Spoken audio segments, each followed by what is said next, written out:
dito sa parte kay General Torre. Pinagtulungan nung 4, 5 mga kababayan, Bongo, Robin Padilla, itong si Senator Bato, si Alan Peter Cayetano, at itong si Amy Marcos, itong si General Torre. Medyo, sabihin natin na si General Torre ay medyo ano na rito, medyo siguro pagod na, nalilito na sa kanila, kaya ganun ang nangyayari, mga kababayan. Pakinggan po natin yung pahayag dito kung paano nila gustong idiin itong si General Torre, mga kababayan. Ayan. At mabalik tayo dito sa obstruction of justice na hindi namin maintindihan pagkat yung paglalagay nga ng upuan parang hindi naman yun sapat para sa section 1 ng PD 1829. Ang liwa-liwanag nakalista ron kung paano. So parang wala namang basehan para arestuhin si ES Medialdea. It's just blocking you. Sabi mo, palibasa malaking tao, naglagay ng upuan. Ganun ba yun? Hindi, kasi wala naman si Amy dun sa lugar eh. Para sabihin niya yung mga bagay na to eh. 'Di ba? Ang totoong nakakaalam nito, yung mga pulis. Kaya nga may mga body cam yan sila eh. If you really needed, mga kababayan, yung body cam pwedeng ilabas yan eh. Oh. Yes, General Torre. Yun na yun. Talagang yun na yung base mo. Ma'am, he has been doing that for the past 10 hours, preventing us from physically taking custody of the president, of the former president. So, Physically? Kasi nakita Yes, ma'am. naman namin tsaka lang tumayo tapos kumuha ng upuan. So, did you actually arrest ES Medialdea in order to threaten or coerce PRRD to get on the plane? I Nananakot threatened. po kayo? Or baka naman kayo ang nananakot, hindi naman The si word ES threatened may not be Medialdea. appropriate at this time, ma'am. I just arrested ES Medialdea based on the facts that I see at that time, which is obstruction of justice.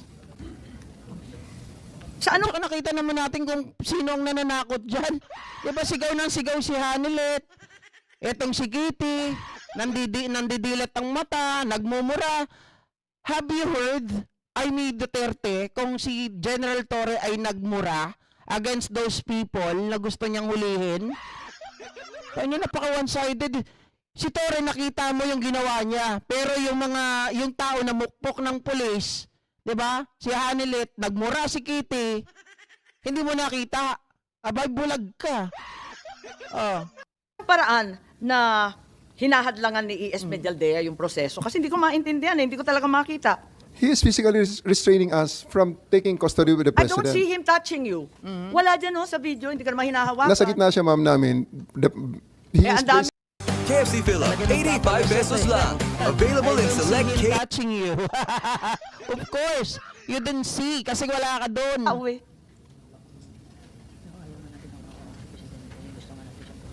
Oh, nagbulungan pa. So palagay ko, paikot-ikot tayo dito sa istorya ako hindi naniniwala na may obstruction of justice.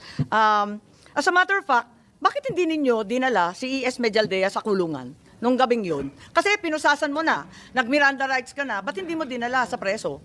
I have the option to file the case the way which way I deem appropriate at that time, ma'am. At ang nakita ko dahil siya ay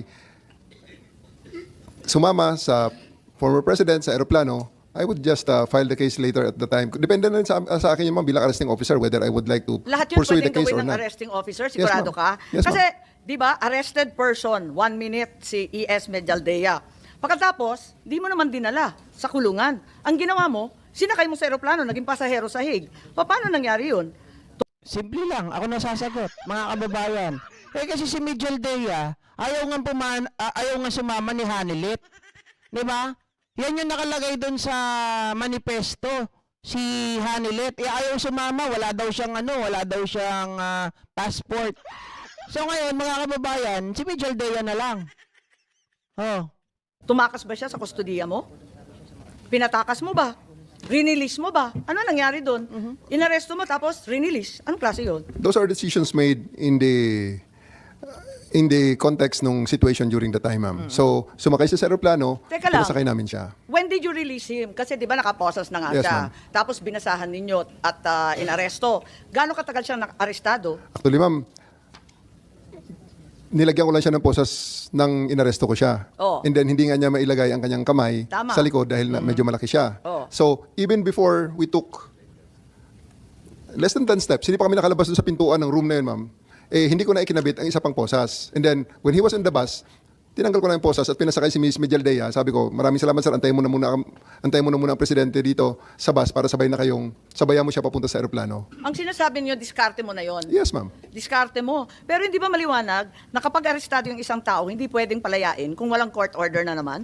At saka kailangan may legal basis kahit may obligasyon. Hindi kasi mga kababayan, ang tingin ko dito, no, I'm not really good dyan sa law na yan na pinag-uusapan nila. Pero discretion nga rin niya yan eh. Kasi di ba hindi naman niya dinala ito, nung hinuli niya, arrested person, hindi naman niya dinala sa korte para kasuhan. So yung kaso mga kababayan, hindi po ito naging formal. So, kung hindi ito naging formal, hindi dinala doon sa korte, hindi tawag dito mga kababayan, kahit sabihin natin, binasahan to ng Miranda rights. Again, discretion niya, hindi naman dinala sa korte. So, anytime, he can release this person. Diba? Wala tayong pag-uusapan doon. Not unless this person, arrested person, mga kababayan, naiharap mo sa korte. Wala namang judge dyan. May judge ba dyan? Wala, di ba? Pinagpipilitan, pag arrested person daw, kailangan hindi pakawalan, hindi i-release. Arrested person siya, yes, mga kababayan, for how many minutes? Pero, pinakawalan din. Not totally an arrested person na napailan ng case. Kumbaga, itong si Torre, wala ka namang kwenta eh. Bakit pa kita ikukulong? Sayang ang oras sa'yo. Ka, arestuhin because a crime is being committed in front of you. Hindi ba Article 223 yan ng ating revised penal code, infidelity in the custody of prisoners? I am Bakit the mo arresting... pinalaya biga?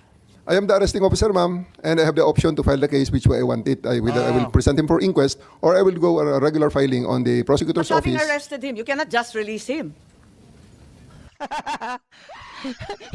Inaresto nga pero mga kababayan hindi nga naging formal ang pagpapile ng case. Anak ka ng tinapa. Hindi nga naging formal eh. Anak ng teteng, ang kulit. Bawal yun, di ba? Ah? Nasa revised penal code po, infidelity in the custody of prisoners. He's already a prisoner. You may also have violated. No, mga kababayan, I don't think that he is already a prisoner.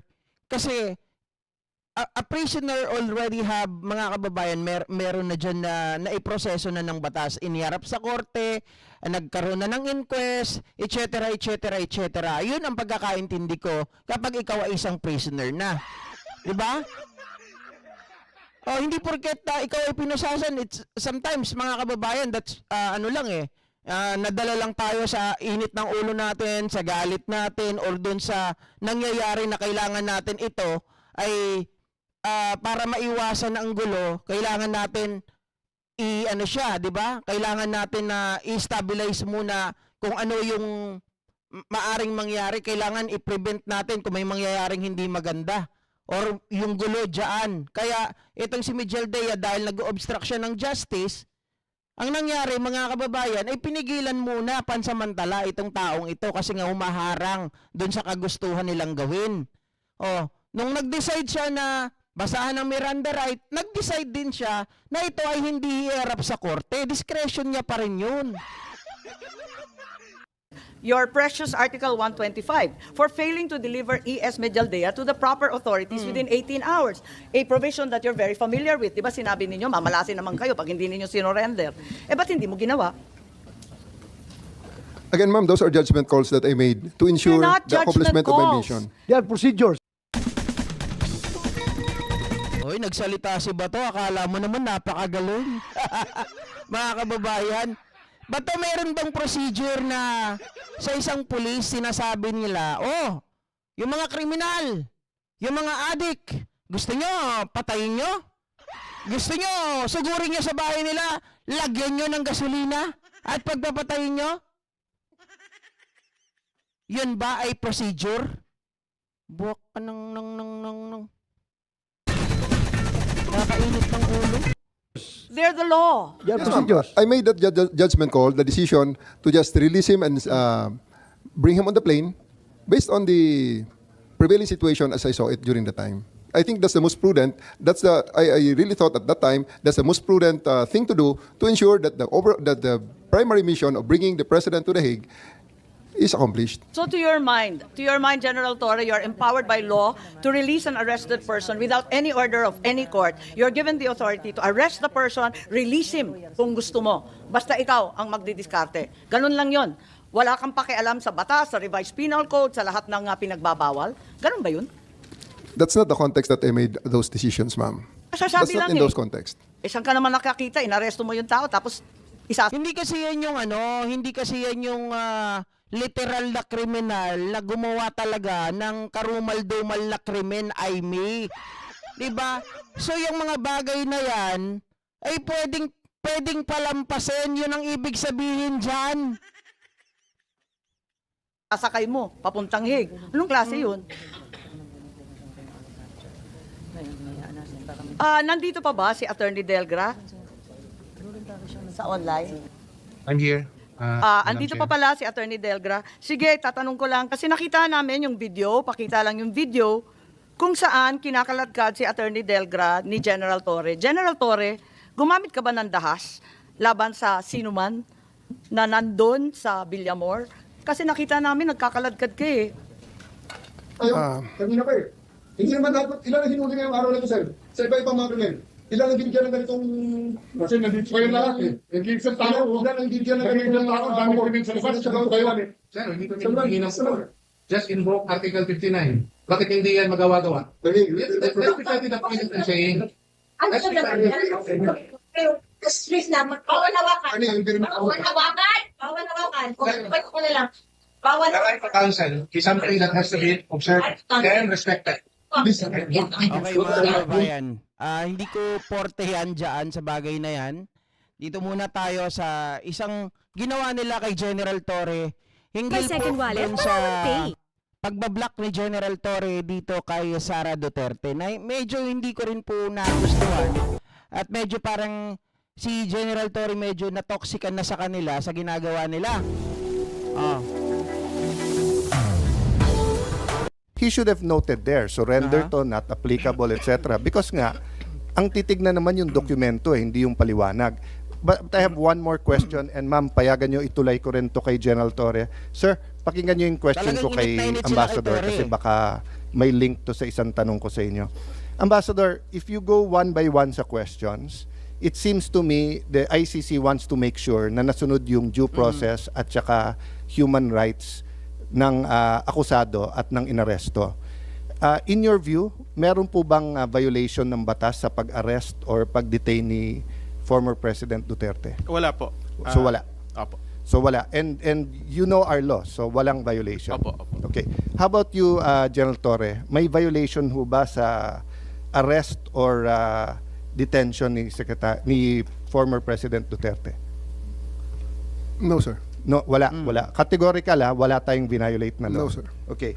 Can I read to you Republic Act 7438, an act defining certain rights of person arrested and detained under custodial investigation as well as the duties of the arresting, detaining, and investigating officer and providing penalties for Pakinggan niyo to, violation thereof. Section F, any person arrested or detained or arrested, detained, or under custodial investigation shall be allowed visits by or conference with any member of the immediate family or any medical doctor or priest, minister chosen by him Okay. or by any member of his immediate family or by his counsel. I saw the video, sir. President Duterte was asking for his own doctors. Ang sabi nyo, hindi, may dala kayong doktor na colonel. Tama po ba? That's one part, sir. Yes, so Pero- you did not allow him to bring in his own doctor. There's another video that will show that he has his doctors from the Cardinal Santos. Yes, and he was saying kulang yon kasi ano pa sila, di ba? Yung iba pang doctors, pero hindi na pinayagan. There's, Gusto nyo kasi lahat ibigay sa inyo ang pribilehiyo. 'Di ba? May doktor na siyang sarili doon eh. videos from outside, yung ibang gamit, etc. Correct, sir? So, you can answer. Hindi to yes or no. So, to your point, did you allow all of his doctors in or no?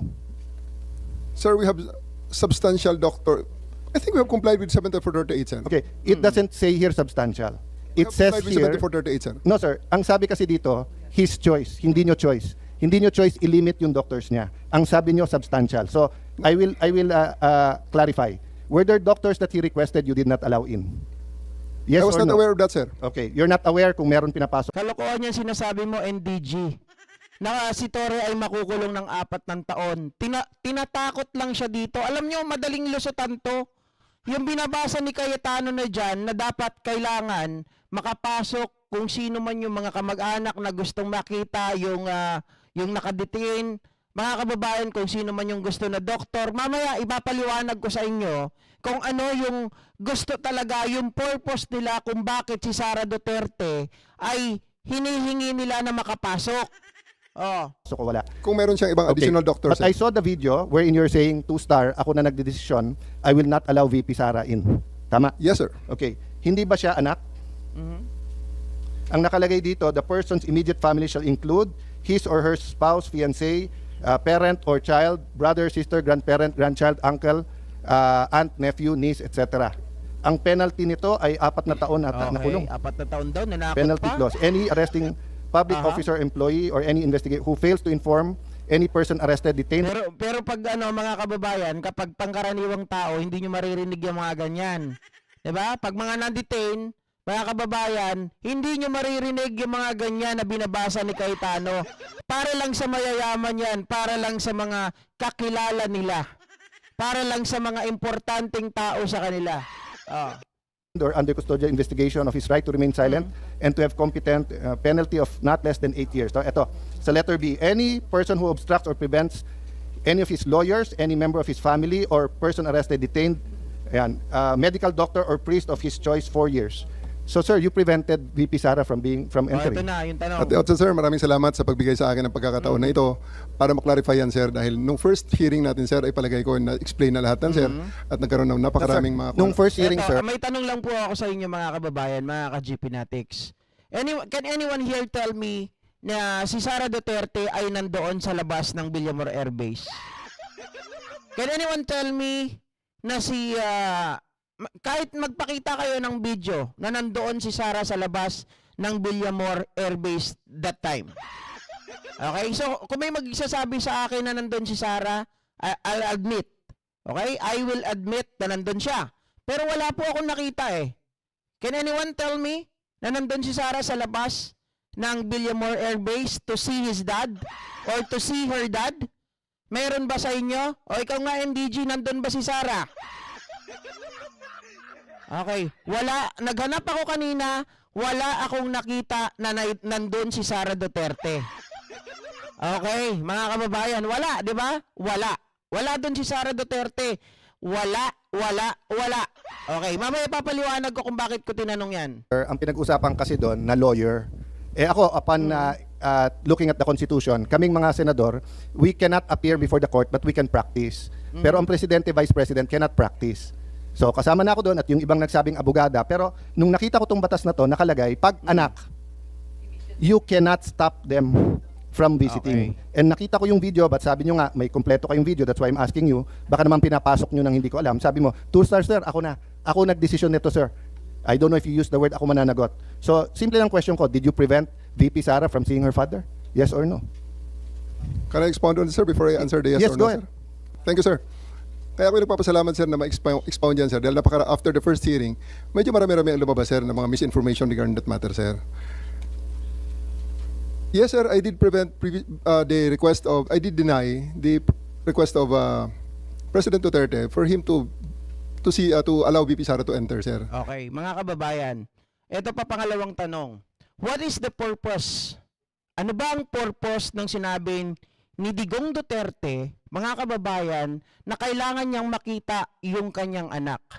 Did he say na it is because gusto ko lang makita yung anak ko? Sinabi niya ba yon? Gusto ko lang makita yung anak ko, namimiss ko na siya. Sinabi niya ba yon? Magpapaalam lang ako, gusto ko lang makita yung anak ko bago ako pumunta sa dahig. Sinagot nyo na kanina, wala si Sara sa labas.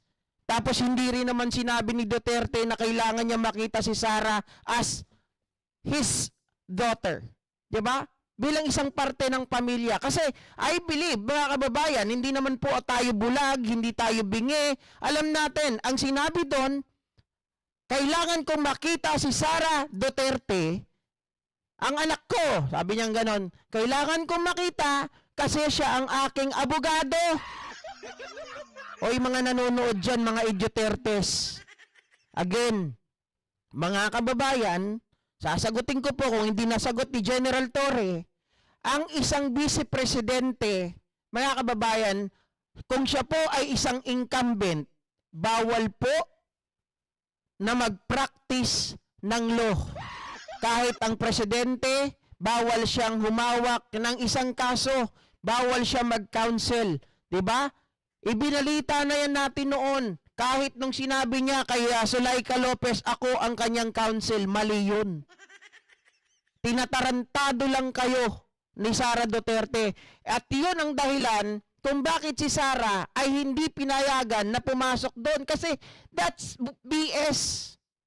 That is BS. That is nonsense. Mga kababayan. Gusto mo papasukin si Sara to be your counsel? Di ba nakasulat po sa batas, sa konstitusyon ng isang tao na incumbent vice president cannot practice law. Di ba? Hindi pwede. Oh, tapos kayo na rin na nagsabi. Mga kababayan, hindi pumayag at wala si Sara Duterte sa labas. Ano sinasabi niyong 4 na taon? Alam nyo, lulusot at lulusot yan. Hahanapin, nandyan ba si Sara sa labas? May pumigil ba sa kanya? Walang pumigil sa kanya. Kahit sinabi ni General Torre na, gabi na, hindi pwede. Oh, mga kababayan, nandyan ba? Kasi kung tingnan nyo ha, alas 10 na ng gabi. Kung kunwari, sabihin natin na sinabi niya na, hindi, kailangan ko yung anak ko. Kunwari bilang anak, kailangan ko yung anak ko, kailangan ko muna siya makita. Gusto ko mayakap siya bago ako dalhin sa daig. Oh, mga kababayan, alas 10 na ng gabi. Alas 10, alas 11, tinawagan. Saan manggagaling ito? Si Sara Duterte. Mga kababayan, nasaan na ba siya nun? Eh di ba nasa ano pa siya, nasa aeroplano? Nasa aeroplano. Huwag kayong bobo. Si Sara Duterte, sorry sa word sa mga nakakarinig, mga kababayan. Si Sara Duterte, nagpa-delay ng flight. Hindi siya sumabay kay Digong Duterte. Anong pang sabi niya, mga kababayan? Ano ang sabi niya? Ang sabi niya, sa lahat ng flight namin, ayaw ko magsabay dahil baka maubos kami. Diba? Baka mamaya, may mangyaring masama sa aeroplano, maubos kami. Eh sabi nga niya, ano siya, survivor? Ano ba yon? Mga kababayan? Yung unang word ng survivor na sinasabi niya. Oh, paano mo aantayin si Sara Duterte, mga kababayan? Ilang oras na yon? 10 hours? 12 hours? Aantayin mo pa si Sara lumapag nasa aeroplano? Sige nga. Kasi, hindi naman po tayo tanga. Alam nyo, maipapaliwanag ni General Torre yan pag kasuhan nyo, papakulong nyo, 4 na taon. Kaya ako sinabi yun, sasabihin lang niya, kaya ako naman po sinabi yun, Your Honor, kasi unang-una, gusto antayin si Sara Duterte. Eh yung flight dun, wala pa, nandun pa lang sa aeroplano. Oh, eh di madidelay-delay na, the more na madelay yung pagdala kay Digong Duterte doon sa dahig, mga kababayan, much more na makakapag-penetrate, much more na makakapag-penetrate itong mga supporter nila. Biruin nyo, ito nga si Delgra, gumawa ng paraan, Delgra si Lambino, ano ang nangyari? Mga kababayan, di ba pinatawag ng Supreme Court kasi sabi niya, meron na daw TRO, wala naman pala, sinungaling. So gagawin nilang lahat ng paraan para ma-delay. That is just a delaying tactic to buy time. Di ba? Nagbabay lang sila ng time doon. Kaya nga sabi, nonsense. Aantayin mo yung anak, yung flight, palipad pa lang ata yung eroplano ni Sara Duterte noon.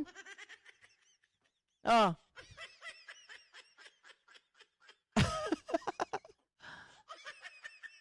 Ngayon, naintindihan nyo na. Ayaw niyo ko sagutin, natakot, 4 na taon, makukulong julol. Mga kababayan, delaying tactic lang, yung binabasa dyan ni Cayetano, applicable lang yan kung nasa labas si Sara Duterte, kaso wala. Nasa eroplano pa, lumilipad, o baka papaalis pa lang galing Hong Kong. Oh.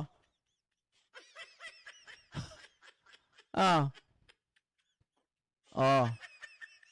Diyos mio, Marimar.